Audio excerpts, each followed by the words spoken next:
गुजरात राजनीतिक पार्टियों के लिए बैटल ग्राउंड बनने के लिए तैयार होता जा रहा है धीरे धीरे, और कांग्रेस ने अपनी इसमें आहुति पेश कर दी है।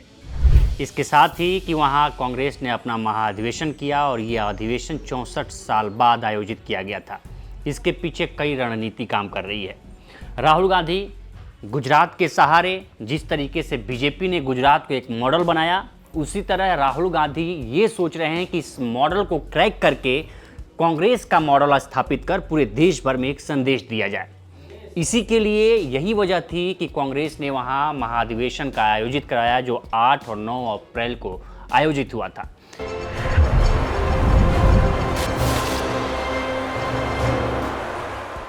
इस महाअधिवेशन का नाम, जो अधिवेशन की थीम थी, वो रखा गया था न्यायपथ, संकल्प, समर्पण और संघर्ष। इन 3 चीज़ों से आप समझ सकते हैं राहुल गांधी की राजनीति को, जो पिछले 4 से 5 साल से वो कर रहे हैं। पहली राजनीति जो न्याय पथ की वो मांग कर रहे हैं, इसीलिए उन्होंने सबसे पहले भारत जोड़ो की यात्रा की। उसके बाद न्याय के लिए एक यात्रा की उन्होंने, पूरब से लेके पश्चिम तक। दूसरा, जो उनकी राजनीति को समझने वाले, या आप अगर राजनीति को उनके करीब से देख रहे होंगे, तो इस समय उनकी राजनीति मंडल कमीशन पे टिकी हुई है। SC, ST, OBC को कैसे न्याय दिलाया जाए, कैसे राजनीति में भागीदारी दिलाई जाए और कैसे सरकारी संस्थाओं में उनको स्थापित किया जाए, इस पे वो काम कर रहे हैं। इसीलिए गुजरात में जो आयोजित हुआ था अधिवेशन कांग्रेस का, ये अपने आप में बहुत बड़ा मायने रखता है कि इसके पीछे क्या क्या वजह रही। उसको आज हम थोड़े से क्रैक करने की कोशिश करेंगे और हम बताएंगे कि आखिर गुजरात में से क्यों कांग्रेस पूरे देश को संदेश देना चाहती है। राहुल गांधी ने अधिवेशन के 3 दिन बाद ही ये फैसला लिया और 200 नेताओं की एक टीम बनाई है। इसमें PCC के और AICC के मेंबर भी हैं।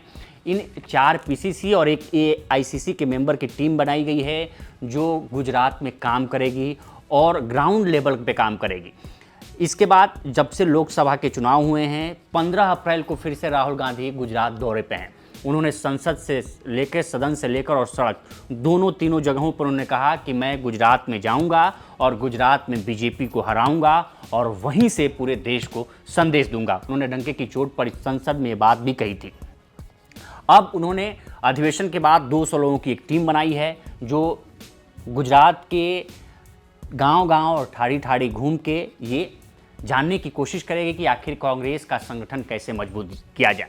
इसके लिए एक संगठन सृजन अभियान भी चलाया जा रहा है। राहुल गांधी ने इसके लिए टीम को ग्राउंड में भेज दिया है। वहाँ के जो वरिष्ठ पत्रकार हैं वो बता रहे हैं कि उनके पास फ़ोन भी आने शुरू हो गए हैं कि आप ये बताइए कि क्या कांग्रेस का ये लीडर काम कर रहा है या नहीं कर रहा है, कौन कार्यकर्ता है जो काम कर रहा है कांग्रेस के लिए गुजरात में।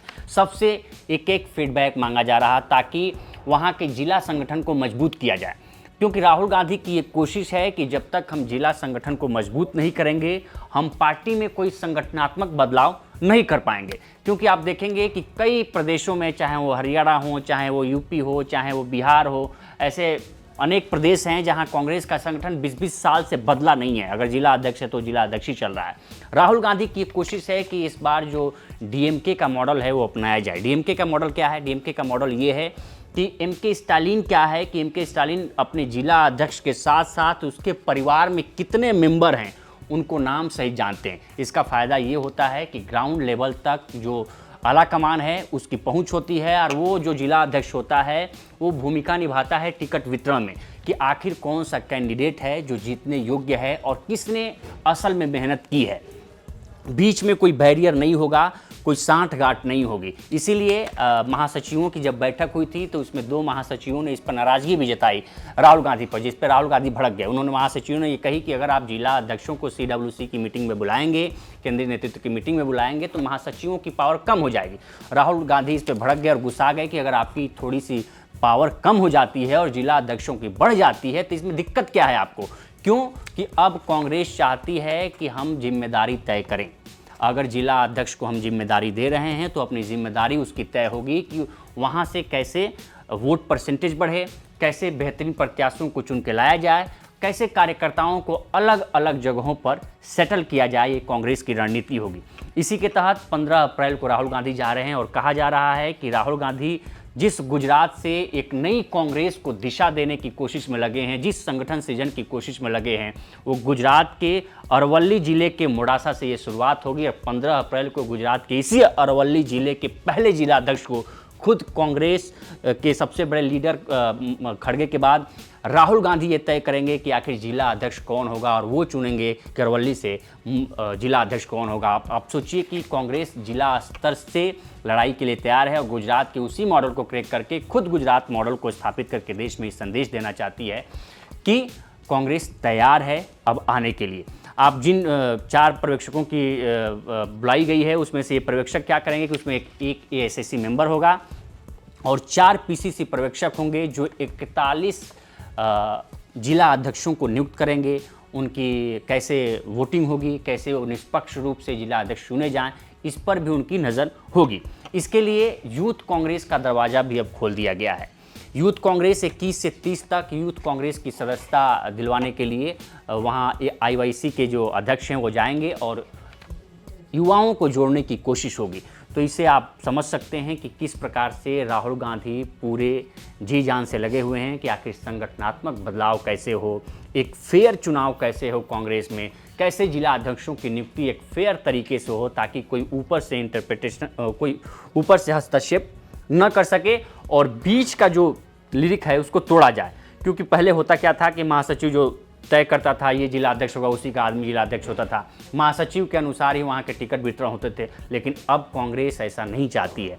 कांग्रेस ये चाहती है कि जिला संगठन का जो सबसे बड़ा पदेन अधिकारी है जिला अध्यक्ष, उसकी पावर सबसे बड़ी हो उस जिले में, ताकि वो ये सुनिश्चित कर सके कि किसको टिकट दिया जाए और किसको टिकट नहीं दिया जाए। और उसकी ये जिम्मेदारी तय होगी। अगर वहाँ से कांग्रेस फिसड्डी होती है, प्रदर्शन अच्छा नहीं होता है, तो उसकी भी जिम्मेदारी होगी और अच्छा प्रदर्शन होता है तो उसकी भी उसकी जिम्मेदारी होगी और उसी के तहत उसका आकलन होगा और उसे कांग्रेस में प्रोन्नति दी जाएगी। ये राहुल गांधी की सोच है और राहुल गांधी इसमें सबसे बड़े बदलाव गुजरात से करने जा रहे हैं और इसके लिए उन्होंने टीम गठित कर दी है। टीम अभी से काम कर रहे हैं। वहाँ के बड़े बड़े जो पत्रकार हैं उनके पास फ़ोन आने शुरू हो गए हैं कि आप बताइए, और उनसे फीडबैक लिए जा रहे हैं कि कौन किस प्रकार का लीडर है, कौन काम करता है। क्योंकि राहुल गांधी ही हैं जिन्होंने कहा था कि कांग्रेस में 2 प्रकार के लोग हैं, एक जो कांग्रेस में रहकर आरएसएस के लिए काम कर रहे हैं और एक कांग्रेस है जो कांग्रेस कार्यकर्ता लेकिन उसको पद नहीं मिल पा रहा है। अब उसी को छांटने की तैयारी हो रही है। लेकिन सवाल यही पूछा जा रहा है कि आखिर राहुल गांधी कैसे उसको छाटेंगे। तो उन्होंने हालांकि तय किया है, उन्होंने कहा भाई है अधिवेशन के 3 दिन बाद कुछ उनकी मीटिंग हुई थी करीबी लोगों से, तो उनमें उन्होंने कहा भी कि नहीं, छांटने का काम हम करेंगे और लिस्ट एक तैयार कर रहे हैं राहुल गांधी। उस लिस्ट के तहत सबसे पहला जो काम होगा गुजरात से इसकी तैयारी शुरू हो गई है। क्योंकि 2017 में आप देखेंगे तो एक मुहाने पर आ गई थी, जीत के मुहाने तक खड़ी थी कांग्रेस। लेकिन कांग्रेस में ऐसा कोई बड़ा लीडर नहीं है जो गुजरात को आगे लेके जा सके कांग्रेस में, क्योंकि संगठन पिछले 30 साल से बहुत कमज़ोर हो चुका है। संगठन में जो लोग हैं, जिस प्रकार से राहुल गांधी ने कहा कि कुछ लोग हैं जो कांग्रेस में रहकर भी बीजेपी के लिए काम करते हैं, उनको हम आइडेंटिफाई करेंगे और 30, 50, 100 लोग भी होंगे तो हम उनको दरकिनार करने का काम करेंगे। जो हमारे लोग हैं उनको हम आगे बढ़ाएंगे। जैसा उन्होंने कहा था कि शादी के घोड़े को रेस में डाल दिया गया है और रेस के घोड़े को शादी में डाल दिया गया है। इसको कैसे बदलेंगे राहुल गांधी, ये आने वाला वक्त बताएगा और 2027 में वहाँ चुनाव होने वाले हैं, उसके परिणाम बताएंगे कि आखिर राहुल गांधी का जो संगठनात्मक सृजन अभियान है वो गुजरात से देश को क्या संदेश देता है। फिलहाल इस वीडियो में इतना ही। इस पर आपकी क्या राय है हमें कमेंट कर सेक्शन में ज़रूर बताएं। बाकी देश दुनिया की तमाम खबरों के लिए बने रहें लोकमत हिंदी के साथ। नमस्कार।